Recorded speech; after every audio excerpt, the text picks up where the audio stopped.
ఏది అయినా ట్రై చెయ్యి ఆచి చికెన్ మసాలా. ఆచి చికెన్ మసాలా. మాజీ మంత్రి వివేక హత్య కేసు ప్రస్తావిస్తే ఆస్తుల గురించి మాట్లాడుతున్నారని ఏపీ పీసీసీ చీఫ్ షర్మిల మండిపడ్డారు.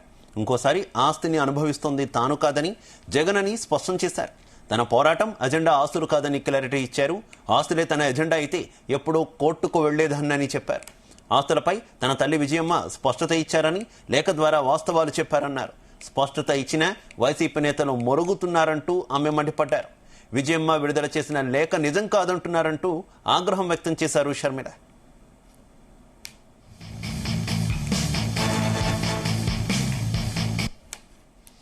ఆస్తులు వాస్తవానికి మొన్న విశాఖపట్నంలో నేను ఎయిర్పోర్ట్ లో మీడియాతో మాట్లాడుతూ ఆస్తుల టాపిక్ రానేలేదు, ఆస్తుల గురించి నేను మాట్లాడనే లేదు. కానీ నా ప్రెస్ మీట్ తర్వాత ఆస్తులు ఆస్తులు అని పదే పదే మాట్లాడింది వైసీపీ నాయకులు. వాళ్ళ ఉద్దేశంలో ఒకే అబద్ధాన్ని పదే పదే 100 సార్లు చెప్తే దాన్నే నిజమని అనిపించొచ్చు అన్నది వాళ్ళ ప్రయత్నం కావచ్చు. కానీ వాస్తవానికి దేవుని అంశం ఉంది. The truth has the quality of God. కాబట్టే నిజం దాగదు అంటారు పెద్దలు. కానీ నిజాన్ని అబద్ధంగా, అబద్ధాన్ని నిజంగా ఎస్టాబ్లిష్ చేసే ప్రయత్నం చేస్తున్నారు వైసీపీ నాయకులు. ఆ రోజు మేము పెట్టిన ప్రెస్ మీట్ లో ఒక్క మాట కూడా ఆస్తుల గురించి మాట్లాడలేదు. ఆ కేసు పరంగా ఎంఓయూను ఆయన సబ్మిట్ చేశాడు కోర్టులో. కాబట్టి ఎంఓయూ ఈ రోజు పబ్లిక్ డొమైన్ లో ఉంది. కానీ నా చేతిలో ఉండి కూడా ఎంఓయూ నేను కోర్టుకు వెళ్లలేదు.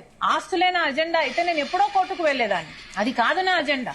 అసలు వాస్తవానికి జగన్మోహన్ రెడ్డి గారు కదా మోడీ గారి దత్తపుత్రుడిగా ఆయన రాజకీయ లబ్ధి కోసం ప్రత్యేక హోదాను తాకట్టు పెట్టారు, పోలవరాన్ని తాకట్టు పెట్టారు. ఇలా మోడీ దత్తపుత్రుడు రాజకీయాలు చేసింది జగన్మోహన్ రెడ్డి గారు. చంద్రబాబు గారి చేతిలో నేను కీలుబొమ్మలా ఉండి రాజకీయాలు చేయాల్సిన అవసరం నాకు, రాజశేఖర రెడ్డి బిడ్డగా నాకు లేదు. నిజంగా వాస్తవానికి నాకు లేదు. ఇది జగన్మోహన్ రెడ్డి గారి రాజకీయాలకు సంబంధించిన విషయం కాదు కదా. ఈ జగన్మోహన్ రెడ్డి గారు వ్యక్తిగతంగా ఆయన ఆస్తులకు సంబంధించిన విషయం అయినప్పుడు రాజశేఖర రెడ్డి గారి ఆదేశం జగన్మోహన్ రెడ్డి గారికి 4 బిడ్డలకు సమానంగా ఇవ్వాలి అని జగన్మోహన్ రెడ్డి గారికి తెలిసినప్పుడు ఎంఓయూలో జగన్మోహన్ రెడ్డి గారు నేను సంతకం పెట్టినప్పుడు మాట్లాడితే గిట్లాడితే జగన్మోహన్ రెడ్డి గారు మాట్లాడాలి కదా.